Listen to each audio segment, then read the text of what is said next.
সাধারণ শিক্ষার্থীদের উপর হামলার প্রতিবাদে মঙ্গলবারও উত্তাল রাজধানীর রাজপথ।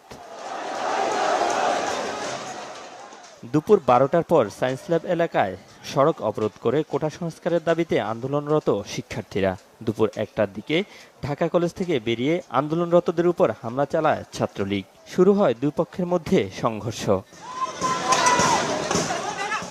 দুই পক্ষের ধাওয়া পাল্টা ধাওয়ায় বেশ কয়েকজন শিক্ষার্থী আহত হন। অন্যায়ের কাছে মাথা নত না করার হুঁশিয়ারি সাধারণ শিক্ষার্থীদের। ক্ষোভ জানায় আইনশৃঙ্খলা রক্ষাকারী বাহিনীর ভূমিকা নিয়েও। আমরা স্টুডেন্ট, আমাদের জীবন ঝুঁকিতে, আমরা মেধা দিয়ে করব, আমরা কেন কোটা দিয়ে করব? কোটা রাখুক, আমরা তো না করি নাই, অল্প রাখুক, এটা কোনো কথা? ধাওয়া পাল্টা ধাওয়ার সময় কয়েকটি ককটেল বিস্ফোরণের ঘটনা ঘটে। আতঙ্কে বন্ধ হয়ে যায় রাস্তায় যান চলাচল। দুর্ভোগে পড়েন যাত্রীরা। তারা ককটেল নিক্ষেপ করতেছে, তখন কিচ্ছু বলতেছে না, পুলিশ একবারে চুপ। তারা এখান থেকে চলে গেছে, লিটারালি তারা এখান থেকে চলে গেছে। তাইলে আমরা পুলিশের উপরে কিভাবে আস্থা রাখবো বলেন আপনারা? আমরা আমাদের বৈষম্য আন্দোলন চালিয়ে যাচ্ছি, শান্তিপূর্ণ আন্দোলন করে যাচ্ছি। তারা উস্কানি দিয়ে আমাদের সাথে নিজের ইচ্ছায় স্বইচ্ছা আমাদের সাথে গন্ডল লাগে। সড়কের মতো রাজধানীর মহাখালীতে রেললাইন অবরোধ করে কোটা সংস্কার আন্দোলনকারীরা। বিকেল 4:30টার দিকে পুলিশের সাথে সংঘর্ষ বাধে মহাখালীতে। এ সময় পুলিশ বক্সে ভাঙচুর ও আগুন দেয়া হয়, পুড়িয়ে দেয়া হয় 3টি মোটরসাইকেল।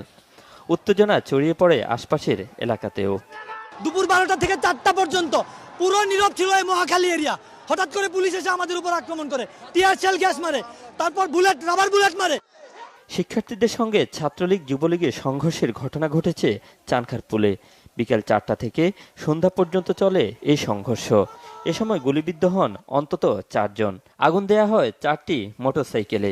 আহতদের নেওয়া হয় ঢাকা মেডিকেল কলেজ হাসপাতালে। এদিকে বারবার রাজু ভাস্কর্যের সামনে যাওয়ার চেষ্টা করে ব্যর্থ হয়ে রাত 9টার দিকে হলে ফেরার ঘোষণা দেয় আন্দোলনরত শিক্ষার্থীরা। সবার সাথে সমন্বয় করে নতুন কর্মসূচি দেওয়ার কথাও জানান বৈষম্য বিরোধী ছাত্র আন্দোলনের এই সমন্বয়ক। যৌক্তিক আন্দোলনে আমরা দেখেছি ছাত্রলীগের যেভাবে মধ্যযুগীয় বর্বর কায়দা নির্যাতন চালিয়েছে, টোকায় এনে বহিরাগত এনে, এবং আমরা দেখেছি যে যারা যুবলীগের রয়েছে, আমরা এটাতে শঙ্কিত। আইনশৃঙ্খলা পরিস্থিতি নিয়ন্ত্রণে রাজধানীতে